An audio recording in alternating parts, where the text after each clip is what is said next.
The ballroom's sound system has a nervous little stutter, one clean note, then a smear of feedback, like someone dragging a fingernail down glass. I'm not inside with everyone else.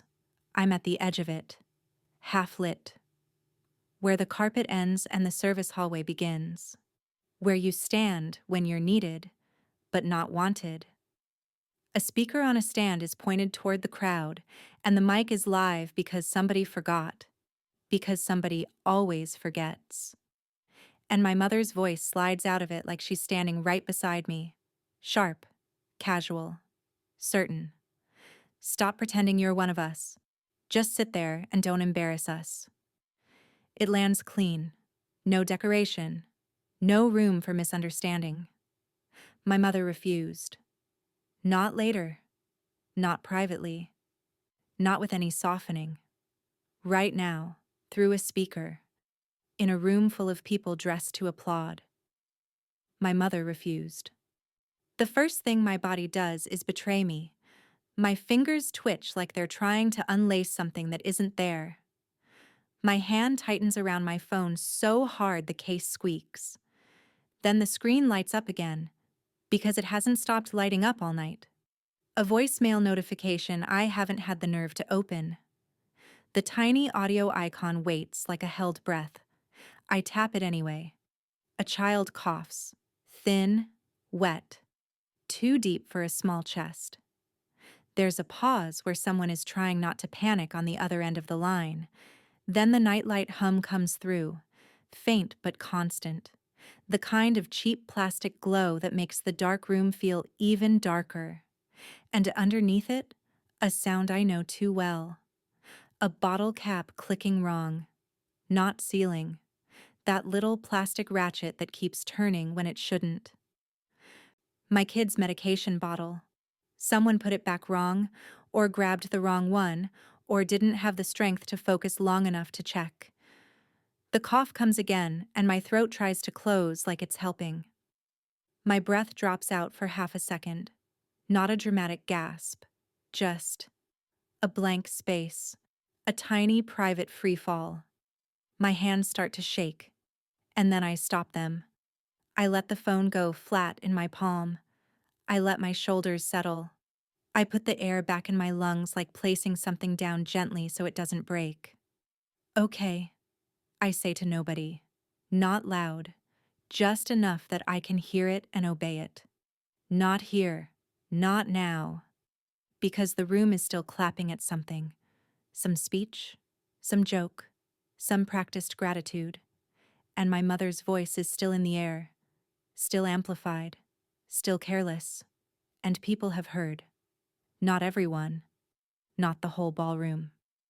But enough. A banquet server pauses mid-step with a tray of champagne flutes, eyes flicking toward the speaker as if it suddenly said something obscene. Two guests near the edge turn their heads in the same slow, synchronized way people do when they smell smoke. A woman in a silver dress stops smiling without realizing it. At the sound booth, the engineer looks up. Fast. Not curious. Alarmed. On a tablet mounted beside the mixer, a small red mic icon is lit. Live. Recording. And in that single glowing dot is the first hint of scale. This isn't just humiliation. It's evidence. It's amplification. It's a room full of witnesses who weren't supposed to witness anything. My mother refused. And the nightlight hum keeps leaking from my phone speaker, and that wrong cap keeps clicking in my head like a countdown. I slide the voicemail volume down until it's almost nothing, until it's just enough to remind me what matters. Then I turn my face toward the ballroom doors. I don't rush. I don't storm. I walk like someone who already knows how this ends. They thought it was private. It wasn't. And I didn't have to raise my voice to end it. That's the part people don't expect. They picture justice as noise. Someone finally snapping, finally screaming back, finally making a scene big enough to hurt. But the kind of justice that actually holds doesn't need volume. It needs a timestamp. It needs a line item. It needs something that can be printed, forwarded, and read out loud in a room where nobody gets to pretend they didn't hear it. Because humiliation is a language in my family, and my parents were fluent. They were always careful about where they said things, always careful about who was around. Cruelty, for them, wasn't an accident. It was a method. A way to keep the story clean. The story where I was the problem. The story where they were generous. The story where my child was an inconvenience they never agreed to.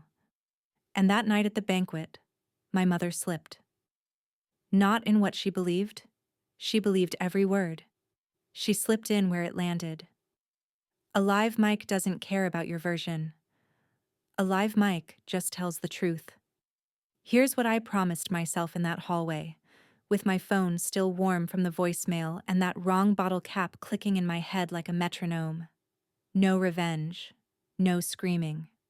No begging for decency from people who use it like a costume, a formal exposure. The kind where truth doesn't win because it's dramatic. Truth wins because it stands on paper and refuses to move. Because when you're dealing with people who rewrite you for sport, you don't fight them with feelings. You fight them with documentation. And I'm not saying that like a slogan. I'm saying it like a survival tool. There's a specific image that kept showing up in my mind after that night. Quiet, cold, unavoidable. My parents, smiling in public. That practice smile they keep ready like a handshake, teeth showing, eyes empty.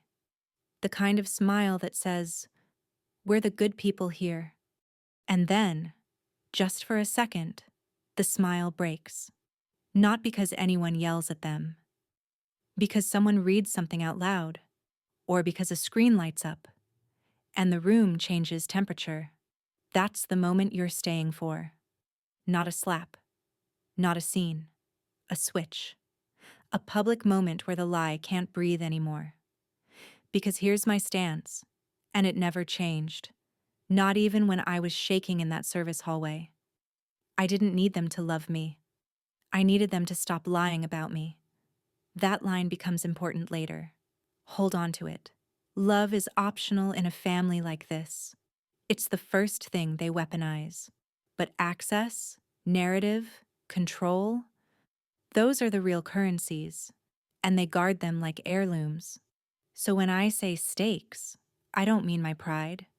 I mean my kids' safety, actual medical stability, the kind that depends on the right bottle, the right dosage, the right person paying attention when it's late and everyone's tired.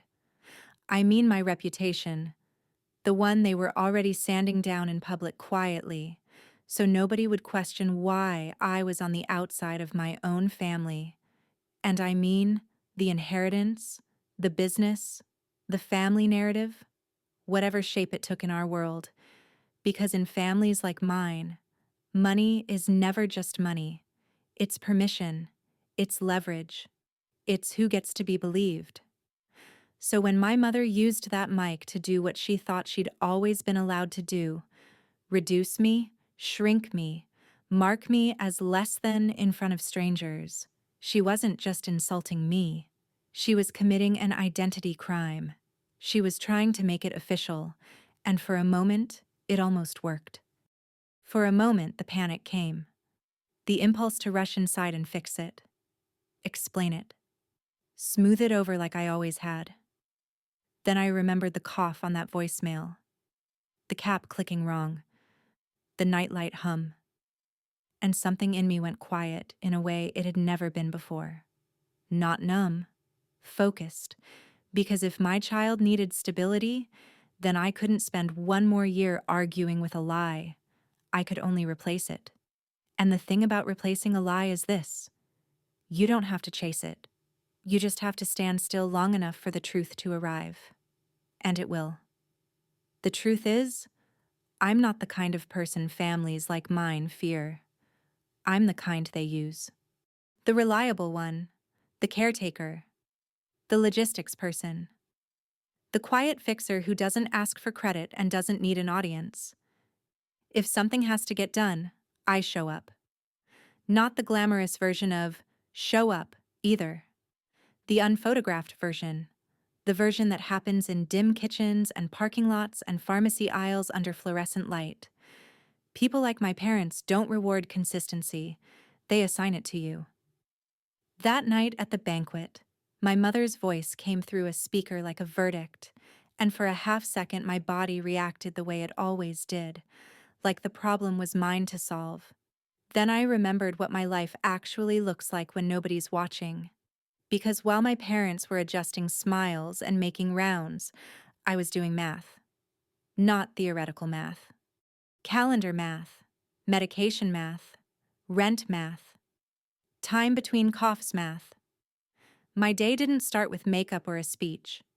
It started with the sound of my kid breathing in the next room, listening for the texture of it, the rhythm, the little breaks that tell you if you're going to have a normal day or a day that turns into a clinic chair and a paper cup of water.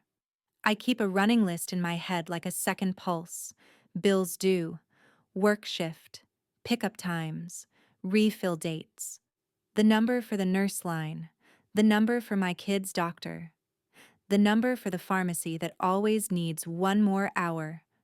And it's not noble.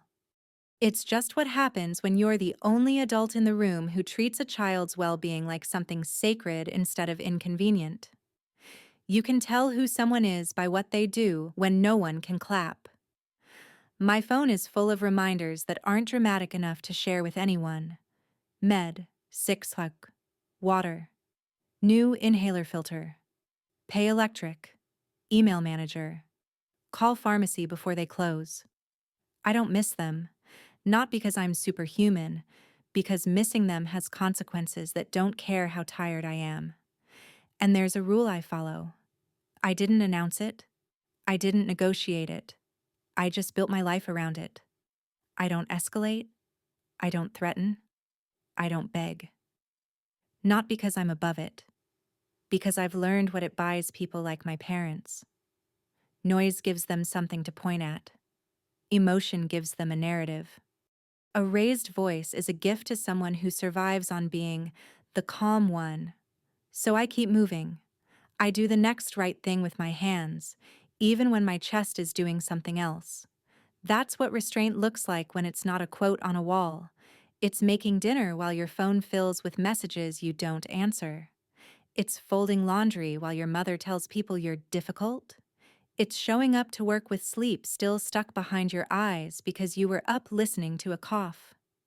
And on the nights when everything feels thin, when the air in the house has that clinical dryness, when the only light is the nightlight pooling on the carpet, I do what I always do.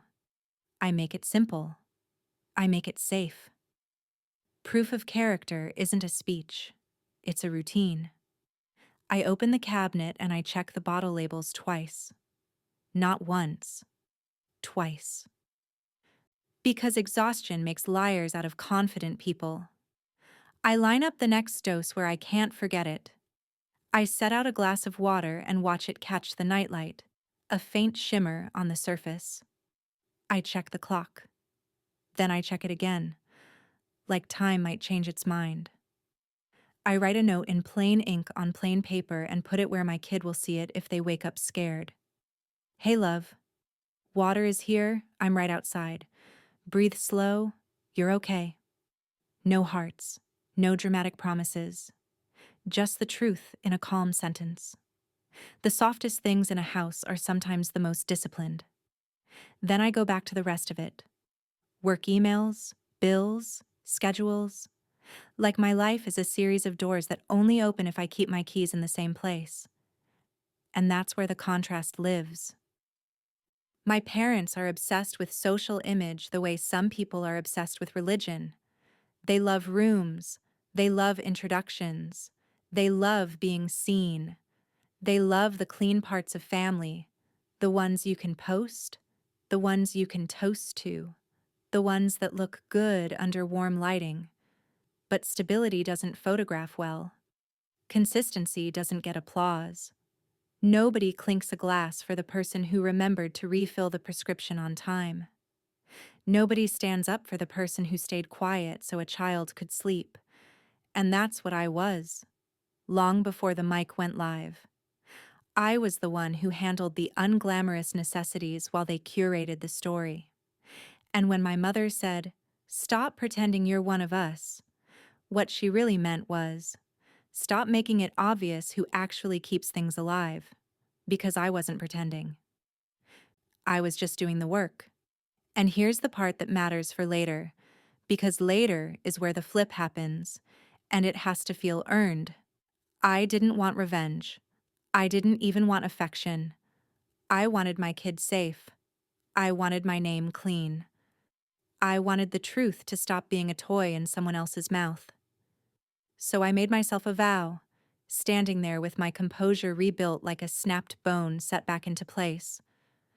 I'll handle it the way I handle everything, clean. Over the next few weeks, nothing big happened. That's how it works. It's never a single cruelty you can point to without sounding dramatic. It's a sequence of small, reasonable-sounding edits to your life. Tiny reductions until you're living inside someone else's version of you. It starts in places nobody records. A text, a seat card, a quick update sent to everyone but you. They don't slam doors. They move the hinges. First message comes on a Tuesday afternoon while I'm balancing my phone against my shoulder and folding laundry one-handed. "We already told everyone you couldn't make it." No apology, no question mark, just a decision made on my behalf, delivered like a convenience. I stare at the screen long enough for it to dim. "Okay," I type back, because I have a work shift, because my kid has a refill due, because explaining myself has never changed the outcome, just given them more material. Later that night, the house is quiet except for the refrigerator hum and the little click of the pill organizer snapping shut. I line up the next day like I always do. Then my phone lights up again. 2:07 a.m. That cold blue glow that makes everything look sick. Group chat.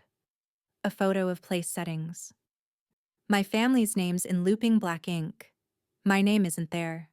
No one says anything about it. That's part of the design. I don't reply. I set the phone face down like it's hot. Next week, it's about food. Bring something cheap. You're not paying for the main dish. It's said in the same tone you'd use to remind someone to grab napkins. Like I'm a teenager showing up empty-handed. I'm standing in a grocery aisle when I read it. Cart half full.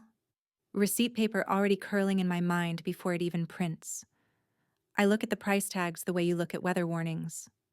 "Sure," I text. "I'll handle it." A few days later, I get another message. Same sender. Same breezy certainty. "Don't post family photos, it confuses people." Confuses who? The word hangs there, clean and innocent, like the problem is my clarity. I picture the last family photo I posted. Nothing emotional. Just my kids smiling, cheeks flushed, my arm visible at the edge of the frame. I delete it anyway. Not because they asked, because I can't afford the fallout. Because my kid's life doesn't need to be the background of their performance. Sometimes compliance isn't surrender, it's triage. Then the mistakes start. An invitation arrives late, 2 days after the event. "Oh my God, the mail has been so weird." An RSVP link that doesn't work when I click it, but works fine for everyone else. A calendar invite where the address is missing, like I'm supposed to chase it. A brunch where I'm told after I show up that they assumed I wouldn't come. The words are always soft. The effect is always sharp. At some point, my mother starts using the same line with the same small laugh, like it's a family tradition. "You're too sensitive. This is just how we joke." I hear it over the clinking of dishes at a restaurant, plates being cleared too fast, the scrape of silverware on ceramic. I'm holding my water glass with both hands, thumbs tight against the condensation. My kid is at home with a sitter because I couldn't risk bringing them into a room that treats them like a complication. I swallow once. No problem, I say, because what would arguing buy me? A scene? A label? A new story about how unstable I am. I keep my voice neutral and my face still, like I'm saving oxygen. When you stay calm, people assume you're fine. That's the loophole cruelty uses. Then they start doing it in front of other people. Not loudly. In that careful, public tone that sounds like concern to outsiders and feels like a leash to you. My father leans in at a birthday dinner, smiling as he says it, so anyone watching thinks it's affectionate. "We didn't forget your kid's allergy," he says. "We just assumed you'd bring your own food." The sentence is delivered like a compliment. Look how practical we are. Look how easy you are to manage. The tablecloth smells like bleach. Someone laughs at something unrelated. A fork hits a plate with a little chime. I nod. I did, I say, and I have. A small container in my bag, a safe snack, a backup. Because I don't gamble with my kid's body just to win a social moment. I don't let my face change. I don't let them see it land. I've learned the cost of letting them see anything. Then come the tiny money problems. A transfer that's accidentally delayed. A reimbursement that's already sent, somehow never arriving. A message at 11:43 p.m. that reads, "Can you spot it this time? We'll pay you back." I'm sitting at my kitchen table under a single light, bills spread out like quiet accusations. The ink on the grocery receipt is fading already. Those cheap thermal letters disappearing as if the proof is embarrassed. I look at the number. I look at my bank app. I type, "Okay." And I make it work. Because that's what I do. I show up. I move money from one place to another like rearranging sandbags before a flood. No one thanks you for not drowning. People who take from you slowly call it family. The pattern stays mundane on purpose. Seat assignments that put me near the kitchen door. So you can slip out if your kid needs you. A toast where my name is skipped. Like an editing mistake no one corrects. A conversation that stops when I walk up, then resumes with different words. A thread where plans are made, and my phone stays silent until it's time for cleanup. And every time, the cover is ready. "Oh, we didn't think. Oh, we assumed. Oh, you know how it is." The same phrases, the same tone, the same reasonable little shrug, and my responses stay the same. "Okay, no worries. I'll handle it." Not because it doesn't hurt. Because I'm choosing where my energy goes. Because my kid's cough doesn't care about my pride. Because medication schedules don't pause for emotional processing. So I keep doing what I do. I keep the house steady. I keep the routine intact. I keep the pill organizer filled, each compartment snapping shut with that crisp plastic sound. Morning, afternoon, night. Like small doors I can lock against chaos. Then comes the sharper one. Still not dramatic. Just surgical. It happens on a Friday, the kind of Friday where everything is tight. My shift ran late. The pharmacy closes early. My kid's next dose is already penciled into my head. I get a call while I'm washing a cup in the sink. My mother's voice is airy, almost amused. "Oh, we picked up the medicine for you." A pause, just long enough to sound generous. "But I think they gave us the wrong bottle." My hand freezes in the water. Soap slick on my fingers. The faucet running too loud. "What do you mean?" I say. Not sharp. Controlled. She laughs. A small dismissive sound. "You know, the labels all look the same. It's fine. We'll bring it at dinner." Dinner. With relatives. With a table full of people who don't know the difference between fine and dangerous. Because they've never had to learn. And then she adds, like she's offering a fun story for later. Honestly, you should really organize that stuff better. You make it so complicated. There it is. The shove, disguised as help. They didn't forget. They didn't misunderstand. They just handled something fragile like it didn't matter. Then positioned themselves as the reasonable adults and me as the unstable one, in front of an audience. My kid's medication reduced to a prop. My competence turned into a joke. My mother refused, again in her own way, to treat my child's safety as real. I turn the faucet off with the back of my wrist. I dry my hands slowly, like I'm choosing each movement. And when I speak, my voice surprises even me. Flat, calm. Okay, I say. I'll handle it. But this time, I don't mean I'll fix their mistake. I mean, I'll handle them clean. The ally shows up the way credible people show up. Quietly, in the background, where the work actually happens. Not at the head table, not in the photos. At the edge of the ballroom, near the sound booth and the banquet timeline taped to a rolling cart, there's a woman in black slacks with a lanyard that keeps flipping over, the plastic badge knocking softly against her sternum when she walks. She isn't part of my family, which is exactly why I notice her. She has the calm posture of someone who solves problems for a living. Not dramatic calm, operational calm. The kind that comes from seeing enough weddings, fundraisers, and important nights to know that most people are performing and a few people are managing reality. The most dangerous witness is the one who doesn't look like a witness. I see her the first time when my mother's voice spills through the speaker. Too loud, too clean, too public. There's that line. The cruelty that sounds casual when you're used to getting away with it. And in the half second after it hits the air, the room does what rooms always do. A few heads turn, a server pauses, someone laughs a beat too late. The woman by the sound booth doesn't react the way everyone else reacts. No hand to the mouth, no wince, no sympathetic glance in my direction. Her eyes just move, speaker to mixer to tablet, like she's watching a gauge spike. She doesn't comfort me because she doesn't know me, and because comforting is not her job. Her job is to know what happened, to know what is recorded, to know what was approved. I clock her, the way you clock an exit sign without meaning to, and then I don't look back.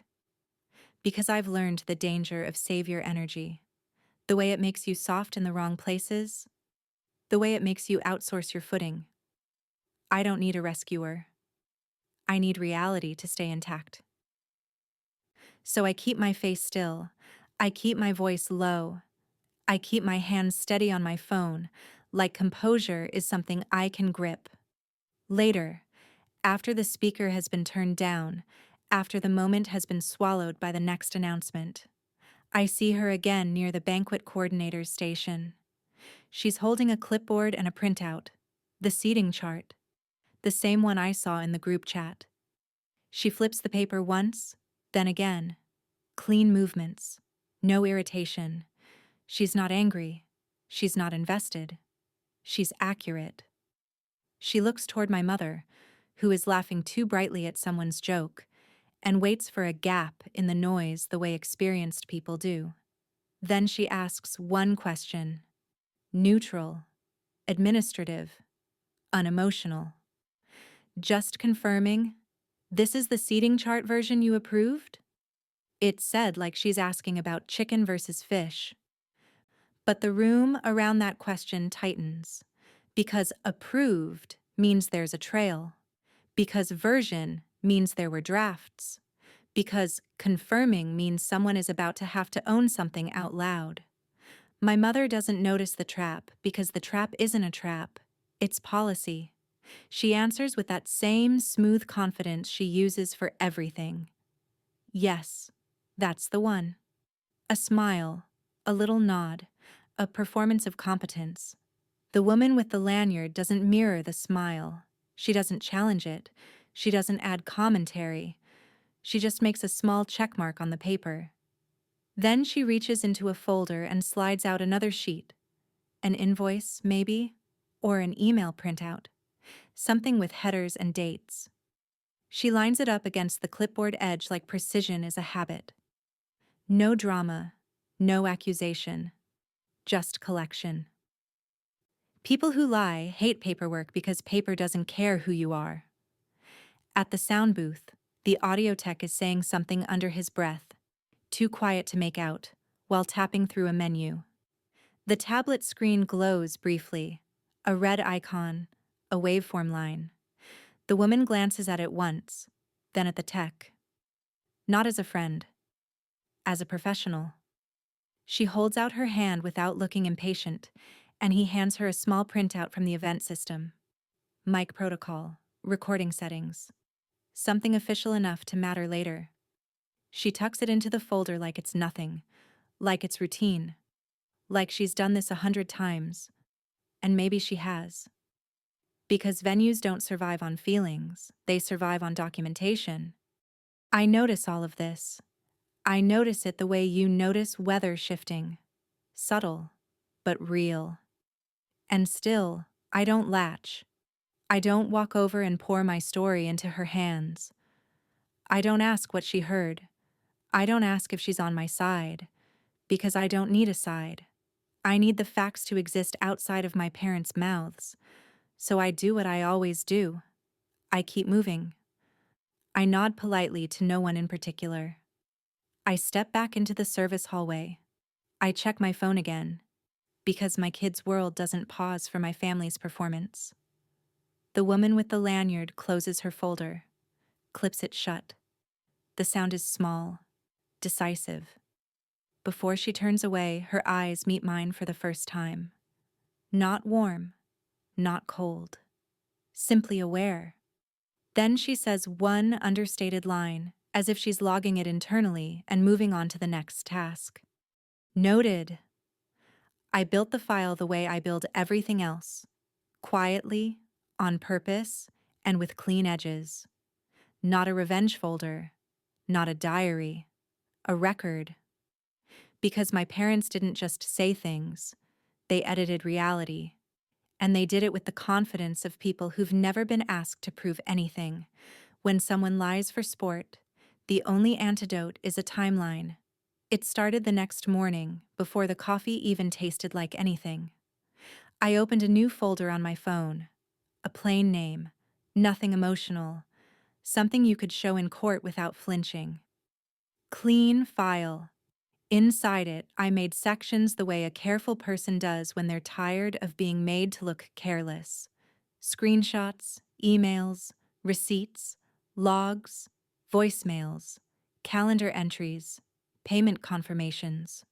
Not gotcha moments, just the boring, indestructible trail of what actually happened. Because boring is what holds. I went back through the group chats first. The messages where they decided things for me, the ones where they wrote, "We already told everyone you couldn't make it." The ones where they told me not to post photos because it confused people. I captured them the way you capture a wild animal from behind glass. No touching, no arguing, just evidence. The phone screen glowed in my kitchen, 2 a.m. light again, and I took each screenshot with the same steady thumb. Click. Click. Click. Then I moved to email. I didn't write paragraphs. I didn't plead.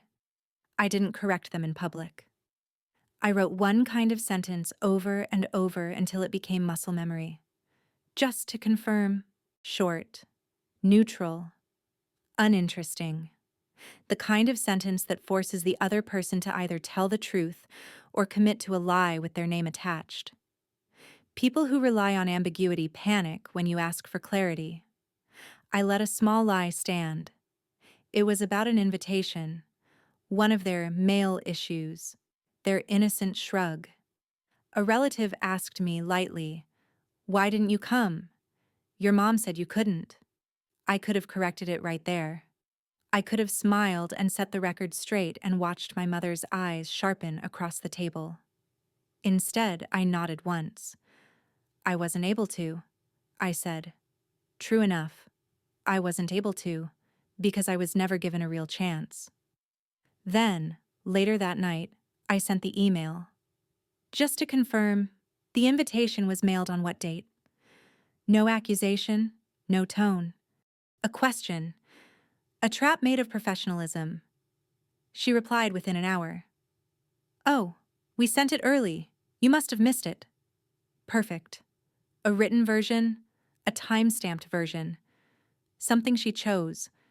I saved it. I followed up after the medicine incident without reacting to the insult. When my mother said they picked up the wrong bottle, I didn't argue about competence. I didn't say, "How could you be that careless?" I asked for specifics. "What's the label number?" I said, voice flat. She sighed like I was exhausting. "I don't know. It's in the bag." "Can you text me a photo of the label?" I asked. A pause. Then, "Why are you making this such a thing?" "Because my child's lungs don't care about your feelings."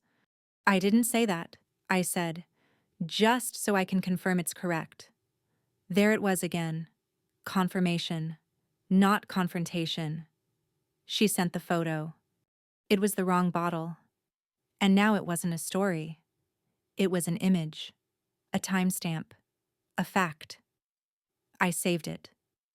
Then I drove to the pharmacy myself, the way I always ended up doing anyway, and I got the right medication with my own ID under fluorescent lights that made my skin look gray.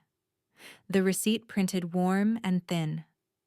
I smoothed it on the dashboard like it mattered. Because it did. I logged the pickup time in my calendar. I wrote the dosage in my notes. I recorded the refill date. Not because I'm obsessive, because when someone tries to make you look unreliable, the safest place to live is inside what you can prove. They can argue with your feelings. They can't argue with your receipts. I asked neutral questions in group settings that forced them to commit. At a small family dinner, my father casually said, "We're covering the main dish. Don't worry about it." He said it loudly to be heard. It sounded generous. It was also false, because 2 weeks earlier they'd told me to bring something cheap and implied I wasn't paying for the main dish because I wasn't worthy of contributing on equal terms. I didn't challenge him at the table. I didn't make a face. I smiled politely and said, "Okay, so you're covering the main dish this time?" A simple question. A soft one. But it pinned him to his own words in front of witnesses. He laughed. Yeah, of course." Then later, that same night, I sent the follow-up email. Calm, boring, lethal. "Just to confirm, you're covering the main dish for Saturday, correct? I'll bring a side." He replied, "Correct." Saved. Because now, if he tried to rewrite it later, he'd have to rewrite it over his own name. I stopped fixing their public story in real time. They would say things, little editorial comments, about how I was busy, how I couldn't manage, how I gets overwhelmed. They said it with pity, like they were doing me a favor by lowering expectations.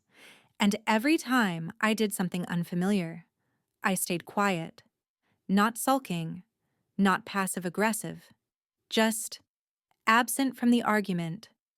I let them perform. I let them feel unchallenged. I let them get comfortable. Because people like my parents become careless when you don't fight back. They start tightening the narrative like they're pulling a drawstring, trying to seal the story shut before anyone sees inside it. They over-explain. They embellish. They volunteer details no one asked for. And the more confident they got, the more they put in writing. Give a liar a stage long enough, and they'll hand you the rope. My clean file grew the way a ledger grows, a payment confirmation screenshot from my banking app after I spotted it this time. A note in my calendar about the night they claimed they reimbursed me, paired with the date the money actually hit days later. A voicemail saved because my mother's tone changed when she thought she was being helpful.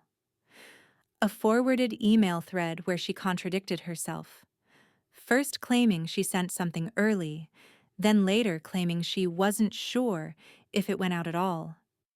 I didn't highlight anything. I didn't annotate with anger. I didn't write "C" in all caps. I kept it clean, because cleanliness is credibility, and credibility is the only thing my parents couldn't manufacture once they lost control of the evidence. The allies stayed exactly where they were supposed to stay, dormant. Not in my emotions, in the system. The woman with the lanyard, the venue side professional, appeared in small ways, like a signature at the bottom of an email, a CC, a forwarded policy, a confirmation of what their event platform records and retains. No opinions, no comfort, just infrastructure. I didn't reach for her. I didn't ask her to take sides. I simply made sure that when reality moved through official channels, it moved with my name attached to it. Because I wasn't building a case to win my parents. I was building a case to end the lie. And while all of this was happening, my parents did what they always did when they felt power. They planned something bigger. A room, a crowd, a night where they could be seen. A family foundation dinner, formal enough to have a program, polished enough to feel untouchable. The kind of event where they couldn't avoid witnesses, because witnesses were the point. They wanted public, so I let them have public. I just made sure that this time public came with paperwork. And as the date got closer, I kept doing the only thing I trusted. I showed up. I stayed calm. I collected reality. Because the moment my parents chose to perform in front of a room full of people was the moment they stopped being able to control what the room would learn. The room they chose was built for obedience. A family foundation dinner, formal program, printed agenda, name cards placed with surgical confidence, the kind of ballroom where the carpet swallows footsteps, and the lighting is warm enough to make everyone look kinder than they are. There's a stage at the front with a podium. There are 2 microphones, one fixed, one handheld, because this isn't just a meal, it's a performance with a sound system. And the seating plan is not casual, it's architecture. You can tell what matters by where the tables are closest to the stage. Board members up front, donors near the center, staff along the edges, moving quietly like they're trained not to disturb the illusion. In rooms like this, reputation is the real currency, and my parents loved being rich. My parents arrived early, not because they're punctual, because they like to be seen arriving early. They did the rounds, handshakes, air kisses, the soft laugh my mother uses when she wants to seem generous. My father's voice lowered just enough to sound intimate, important. Social dominance, dressed as community service. That's what this night was for. And I was not seated beside them. Of course I wasn't. I was placed in the outer ring, close enough to be visible, far enough to be managed. Near the service path where chairs scrape and servers pass with trays. A practical seat. A seat that says, "We invited you." And also, "We can control you." I sat down without adjusting anything. No fidgeting, no scanning for allies, no searching for reassurance. I put my napkin in my lap. I set my phone face down beside my water glass. I breathed like someone who had already decided not to argue with the room, because I knew what was coming. They wouldn't waste a stage. People don't invite witnesses unless they plan to use them. The program started on time. A welcome. A prayer. A short speech about family values that landed like a joke you couldn't laugh at. Then my father stood. He moved toward the podium with that practiced steadiness. Shoulders back, smile calibrated. The exact posture of a man who expects applause as a natural consequence of being himself. The room quieted the way it always does when a respected person clears his throat. My mother sat with her hands folded, eyes bright, face arranged to look tender. They were about to do it. But they weren't going to do it like villains. They were going to do it like concerned parents. My father leaned into the mic, and he began with the safest weapon in a polite room. "We worry about you." The words slid out gentle, reasonable. He paused as if the sentence cost him something. "We've tried to help," he continued, "but you've been unstable lately." Unstable, not angry, not cruel, not wrong. Unstable is what you call someone when you want the room to lower its expectations of them, when you want their version of events to sound like a symptom. My mother let out a small, sympathetic sigh at exactly the right moment. The crowd absorbed it. A few heads nodded automatically, people agreeing with a tone, not a fact. The most effective accusations sound like compassion. My father kept his voice soft, almost reluctant. "We've had to step in," he said, "because responsibilities have been hard for you to manage." Hard to manage, not impossible, just hard enough that it sounds believable. Then the real work began. He didn't list specific incidents. Not yet. He didn't need to. He used the shape of a story the room already recognized: the struggling adult child, the exhausted parents, the quiet burden. He let people fill in the blanks with their own assumptions. And then he turned the knife without changing his expression. "We just want what's best," he said, "especially with the child involved." He didn't say my kid's name, he didn't have to. Saying the child made it feel like a public concern, a community issue, a justification. My grip on my own face stayed steady. I kept my jaw loose. I kept my shoulders down. I let my breath move slowly through my nose like I was counting. Inhale, exhale, inhale, exhale. Because my rule wasn't stay calm as a personality trait. My rule was, do not interrupt. Do not give them a scene. Do not hand them a moment they can point to later and call proof. So I let him talk. I let the lie exist for a few minutes longer. Sometimes you don't stop the story. You let it finish so it can't be edited. My mother stood next. She didn't march to the podium. She approached like she was being asked to do something difficult. She took the handheld mic, which made her look more intimate, more human. Less official. That was the point. She smiled toward the center tables. "I hate doing this," she said, as if she were sacrificing her comfort for the truth. A soft laugh from somewhere. Polite? Uncomfortable? Then she angled her eyes toward my table without fully looking at me. "We've covered bills," she said. "We've tried to help with appointments. We've even picked up medication when things slipped." There it was. Medication. Now the room had an image. Now people could picture a child and a parent who slips.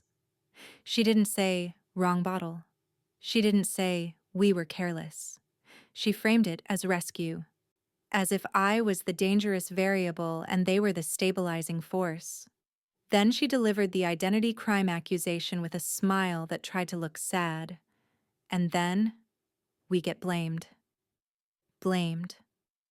A word designed to make the speaker look innocent and the target look unreasonable. Under that word sat everything she wanted the room to believe about me. Ungrateful. Irresponsible. A liar. Financially reckless. The kind of person who can't be trusted with anything serious, including a child. My throat stayed quiet. My hands stayed still on the tablecloth. I didn't touch my phone. I didn't whisper to anyone. I didn't make eye contact across the room like I was asking for help. I sat there and let them spend their credibility, because that's what they were doing. They just didn't know it yet. When someone performs concern, watch what they're really purchasing. The witness lock was absolute. relatives who'd known me since childhood, colleagues who only knew the version of me my parents introduced, donors who had written checks tonight and would remember the feeling of being in a room where a family crisis was handled with grace, staff who heard everything because staff always hears everything, board members who kept minutes, official, procedural, clean, and above all of them, hanging invisibly in the air, the audio system, the routed microphones, the recording settings, the program schedule. This wasn't a casual conversation you can deny later. This was a formal room built on record keeping. My parents had chosen a stage with witnesses. They just assumed the witnesses belonged to them. My father stepped back from the podium, satisfied, like he'd sealed the story. He glanced toward my table once, quick, controlled, checking if I was reacting. I didn't give him anything. No flinch, no anger, no tears. Just a neutral face and steady posture. He mistook that for defeat. My mother leaned toward him, still holding the handheld mic at her side, and murmured something like an aside. Something meant to be private.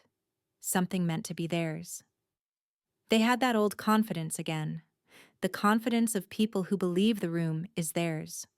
And then they did the one thing that always happens when someone is used to controlling the narrative. They forgot the mic was still live. Or they switched microphones, podium to handheld, without realizing the audio remained routed through the same channel. They stepped aside, voices lowered, bodies angled away from the crowd, private posture, public sound, a trap they walked into without being pushed. And the room, this careful formal room, stayed quiet enough to hear what came next. The flip didn't start with me standing up. It started with procedure. A board member near the front, one of the people who always wears a pen clipped to their folder like it's part of their identity, leans toward the moderator and says something I can't hear. The moderator's smile tightens, not from emotion, from responsibility. He glances down at the printed program like it can tell him what to do next. Then he clears his throat into the podium mic. Just one moment, he says, still polite, still in control. For clarity, we're going to keep this on the record. The word record changes the air. My parents stop smiling for a fraction of a second, then restart it, like a screen refreshing. The moderator continues, tone neutral, almost apologetic. This is a formal event. If there's a dispute being referenced from the stage, we need to handle it appropriately. No accusation, no drama. A rule. A rule is the first thing that makes my parents nervous. They didn't fear me. They feared a process they couldn't charm. My father laughs lightly, as if this is unnecessary. Oh, of course, he says. We didn't mean... The moderator lifts one hand, a small gesture. Not rude. Administrative. I'm going to ask for documentation, he says, looking toward the board table, just so we're aligned. A second voice joins in. An accountant, maybe, or the treasurer.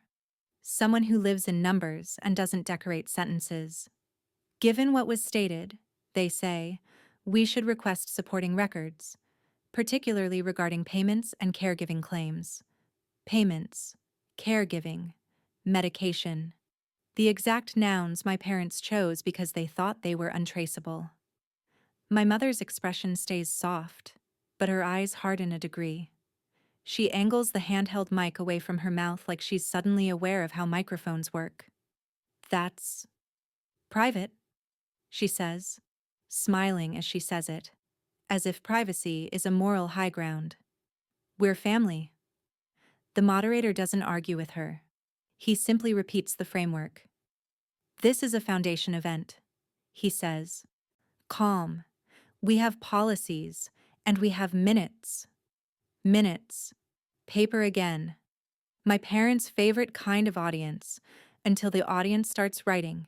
The moment a room starts documenting, the story stops being theirs. I don't stand up. I don't announce myself. I don't ask for a mic. I lift my phone once and look at the screen. One smooth movement, like I'm checking a time. Then I open my bag and take out a thin folder. Not thick, not theatrical, not a binder designed to humiliate. A clean folder, white, unbranded. The kind you'd bring to a doctor's appointment. I walk to the side of the stage because there's a small step there, and the moderator has already turned slightly, making space without making it a show. I hand the folder to the person who asked for documentation. No speech, no trembling, just the transfer of weight, from my hand to theirs. The room is so quiet you can hear a glass being set down somewhere, carefully, as if the person holding it doesn't want to be caught making noise at the wrong moment. The board member flips the folder open. The first pages are printed email chains, subject lines, dates, times, plain black text on white paper. Just to confirm, over and over like a heartbeat. My mother's replies underneath. Yes. Correct. Already sent. Each one with a timestamp. My father's jaw tightens. He tries to laugh again, but it doesn't land this time. This is a lot, he says, friendly tone, as if volume makes something unreasonable. You're taking things out of context. The accountant doesn't look up. There's no context to a timestamp, they say. Then they turn the next page. Payment logs, screenshots printed cleanly, transfers marked pending for days. Amounts that match the spot at this time messages. The dates they claimed they reimbursed me. The dates they actually did. No commentary needed. Just a timeline that refuses to be flattered. Numbers don't care who your parents are. My mother leans forward in her seat, smile still trying. We were helping, she says. This is being presented in a way that makes us look. The moderator finally looks directly at her. Then we should correct it with accurate records, he says, still gentle. That's all. I don't add anything. I don't nod dramatically. I just stand there with my hands folded in front of me like I'm waiting for an appointment. The board member turns another page. Medication pickup records, pharmacy receipt, pickup time, my name, my ID confirmation line, the printed photo of the bottle label my mother texted, wrong medication, wrong dosage, the kind of mistake that isn't fine if the person swallowing it is small. A murmur moves through the room, then dies quickly, like people are embarrassed they murmured at all. Someone near the donor table stops chewing. A server pauses mid-step. My father's eyes flick toward the exit, then back. My mother's cheeks lose some color. Still smiling, but the smile is beginning to look like strain. The room didn't turn on them. It simply stopped believing them. Then the moderator says the one sentence that makes my parents truly panic. And we also need to address what was said through the audio system. My father's head snaps slightly. The audio? He repeats, like he can't believe the building itself is being called as a witness. The moderator glances toward the sound booth. Can we confirm the recording routing for tonight's microphones? And that's when the silent ally finally steps out of the background. Not emotionally, not heroically, procedurally. The woman with the lanyard moves with the same calm pace she had the first night I noticed her. No urgency, no spotlight chasing. She walks to the moderator's side and waits until she's acknowledged. When she speaks, it's short, factual, clean. The podium mic and the handheld are both routed through the house system, she says. The feed is recorded per venue policy. Time-stamped logs are automatic. She doesn't look at my parents. She looks at the moderator because authority recognizes authority. Then she adds, like she's closing a file. And I have the seating chart approval email on record as well. Not a threat. A confirmation. My mother's smile breaks for the first time, visible, unmistakable. like a seam coming apart. That's private, she says again, but the word doesn't carry now. It sounds small. The ally doesn't argue. Venue policy, she replies, noted in the contract. Contract. Another word my parents can't charm. Private is what people say when they realize they've been witnessed. The moderator nods once. Thank you, he says. Then he turns to the sound engineer. Can we play the relevant snippet? My father takes one step forward, half raising a hand. Hold on, he says, still trying to sound reasonable. This is being taken out of context. We didn't mean it like that. My mother joins in immediately, voice higher than before. It was a joke. You know how family jokes. This is inappropriate. The room doesn't respond. No laughter, no sympathetic sounds. Even the people who want to stay neutral can't, because neutrality requires uncertainty, and uncertainty is leaving the room. The sound engineer taps the tablet. A small icon lights. And then, through the same speakers my parents trusted earlier, my mother's voice plays back, unaltered, unmistakable, too clear to reinterpret. Stop pretending you're one of us. Just sit there and don't embarrass us. Short, quotable, terminal. My mother's own words in her own tone, without a filter. A few people inhale at the same time, not in shock, more like recognition, like something they've sensed in other rooms just got named. My father's face goes still, not angry, calculating and failing. Because there's nothing to calculate when the truth is already in the air. My mother reaches for her water glass, but her hand doesn't close around it the first time. Control is leaving her fingers. That's what facts do. They take the steering wheel. The board member speaks again, voice low but clear. Earlier tonight, they say, you stated you had to step in because responsibilities were hard for them to manage. They glance down at the folder.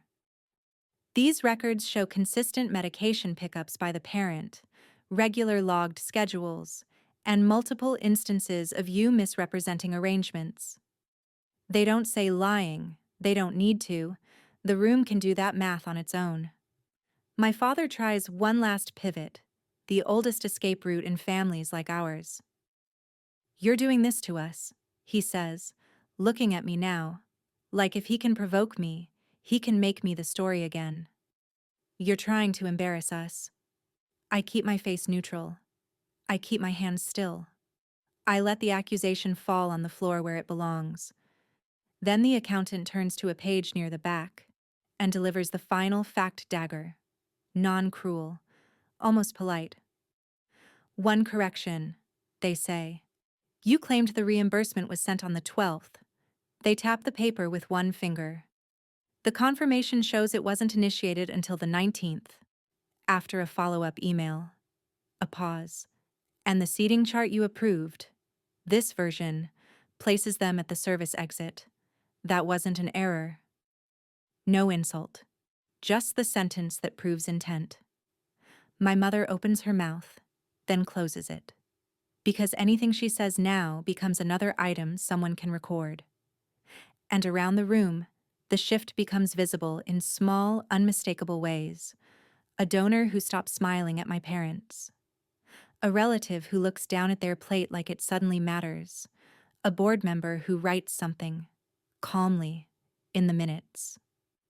The kind of writing that doesn't fade. My parents don't lose money in that moment. They lose something they valued more. They lose control of the narrative. They lose access to being believed by default. And I don't gain revenge. I gain air. I gain authority without raising my voice. I gain the first quiet sense of peace that comes when you realize you won't have to explain yourself anymore, because the room has already seen the paper. And to my parents, sitting there under warm lights meant to flatter them, look like people encountering a truth they can't negotiate. I didn't smile. That would have been easy. That would have been human. and it would have been the wrong kind of victory.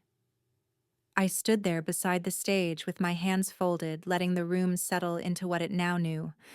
No speeches, no, "I told you so," no eye contact designed to punish. My parents were still seated under the flattering lights, but the lights weren't flattering anymore. They were just bright. The cleanest power move is silence when you finally have leverage. The moderator glanced at me, a small question in his expression. "Do you want the floor?" I shook my head once. Then I spoke anyway, but only enough to set the edges of my life back where they belonged. My voice came out calm, measured, almost boring. "I'm stepping down from being your fixer," I said. "Not from this family. Not from your lives. No dramatic rupture. Just the role they kept assigning me like unpaid labor." I let that land. Then I added the administrative part, the part that doesn't argue. All future communication in writing. A few people shifted in their chairs, the way people do when they recognize the difference between conflict and policy. This wasn't a fight. This was a protocol. And then, without looking at my mother, I set the boundary that mattered most. "My child is not available for your performances." The sentence wasn't loud. It didn't need to be. It was specific enough to be understood by anyone in the room who'd ever watched adults turn a child into a prop. My father's mouth opened as if he could still shape it, still spin it into concern. But the room had already seen the paper, and paper makes excuses expensive. Once the lie is documented, the actor runs out of lines. I didn't keep going. I didn't list their sins. I didn't litigate the past in front of donors and staff and relatives holding forks midair. Because I wasn't there to humiliate them, I was there to stop them. So I offered them a clean exit, the kind that preserves dignity without returning control. "You can sit down," I said, voice even. "The program should continue." A simple sentence, a permission, a door. My mother took it the way people take exits when they don't have better ones. She lowered her eyes first, not in remorse, in recalculation. Then she sat back as if sitting could erase what had been heard. My father stayed standing a beat too long, waiting for the room to rescue him with laughter or sympathy. No one moved, so he sat too. And that was it. No spectacle. Just a quiet repositioning of power that the room accepted because it was anchored in records, not feelings. The consequences didn't need me to enforce them. They began unfolding on their own, visible and nonviolent, like gravity. A board member leaned toward another and spoke low, pen already moving. A donor who had been warm with my parents 10 minutes earlier suddenly found a reason to look at their phone. A relative, someone who'd always repeated my mother's version without thinking, kept their eyes down like they were replaying old conversations with new ears. And my parents, who came here for social dominance, watched the room keep going without them at the center of it. They weren't dragged out. They weren't shouted at. They were simply downgraded, access narrowed, smiles cooled. The story stopped obeying them. They didn't lose because anyone attacked them. They lost because the room stopped participating. The ally didn't come over to me. She didn't offer a soft look or a hand on my arm. She closed the loop the way she'd opened it, with process language. At the side of the stage, she spoke to the moderator and the board member, voice low, precise. "We'll attach the record to the minutes," she said. Not, "Are you okay?" Not, "I'm sorry." Just. The truth is now part of the official file, permanent, uneditable. Then she stepped back into the background, where competent people return after doing their job. I didn't wait for dessert. I didn't wait for anyone to come explain themselves. I walked out the same way I'd walked in. Steady. No rush. In the hallway, the air was cooler. The carpet changed texture under my shoes. The noise of the ballroom softened behind the doors like a lid closing. I put on my coat with slow hands. Zipper up. One clean sound. My phone lit in my palm as I reached the exit. A message. From home. Just a few words. Plain and small and real. Cough is better. Can we do story time? I stared at it for a second longer than necessary, not because I was overwhelmed, because I was anchored. Then I typed back, on my way. And I left without looking back, because the only thing I'd come to retrieve from that room was my life. You're not the dramatic one. You're the reliable one, the quiet fixer, the kid who grew up early and learned how to read a room faster than they learned how to rest. You're the one who keeps the family running, without being allowed to say you keep the family running. And if you've ever lived in that role, you know the specific kind of betrayal this is. It's when your value is used privately and denied publicly. It's when you're good enough to call at midnight, good enough to cover the gap, good enough to handle it. But the moment the room fills with witnesses, you become a liability they need to shrink. So they relabel you. Too sensitive, unstable, difficult, ungrateful. Reasonable words, said with a soft face, because soft words are how people frame you without sounding like they're framing you. They don't ask you to disappear. They just make sure you're not believable. And the worst part is how easy it is to mistake your own restraint for failure. When you don't interrupt, when you don't argue, when you keep your face still and your voice low and your hands busy doing what has to be done. People like that don't read your silence as discipline. They read it as permission. They keep going, because nothing happens to them when they do. Until one day it does. Not with shouting, not with revenge, with the one thing they can't charm, can't cry around, can't reinterpret when the room is quiet enough. A record, a timestamp, a sentence played back exactly as it was spoken. And then the room does what rooms do when they can't pretend anymore. It goes still. Not because someone demanded respect, because reality arrived with witnesses. That's the dignity in it. Truth doesn't need volume. It needs a room that can't pretend it didn't hear. They forgot the mic. I didn't forget myself.